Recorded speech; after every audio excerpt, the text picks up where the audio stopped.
Bletarët e Dibrës ankohen për dëme që po ju shkaktojnë vitet e fundit, veç motit të ftohtë apo me lagështim që mban në periudhën e lulëzimit të bimëve.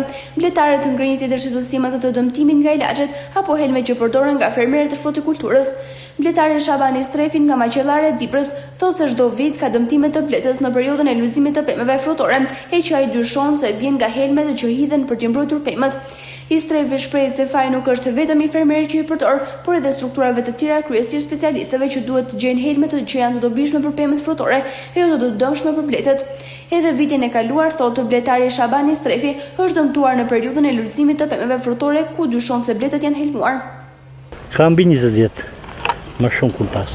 Vjet ndikojti shumë i ftofti, ajo ngrica që mbajti. Që i proshet e pemët ndikojti shumë edhe ke bletët. Vjet. Edhe si mjet on dyshej ke ilaçet, ju nuk e di sigurt, po dyshej ke ilaçet. Në mjekimet i marrën në Maqedoni. Që ju do të jetë rësia. Unë me ushim i komplet. Sot dëmtuar? Vjet mbi 20 cop. Me stadioni la asaj ngritës, të shtoftit. Mund mos jetë ajo, pa ashtu mendoj unë. Faktikisht ata kur bën spërkatet në për pema, po ç'është fillin spërkatet, atje ka faj edhe veterineri. Veterineri do të jetë atë ilaç që bën efekt ke pema edhe se dëmton bletën. Po, vinë miza të vdekme, vinë kur fillojnë spërkatet. Dikon jashtë mas.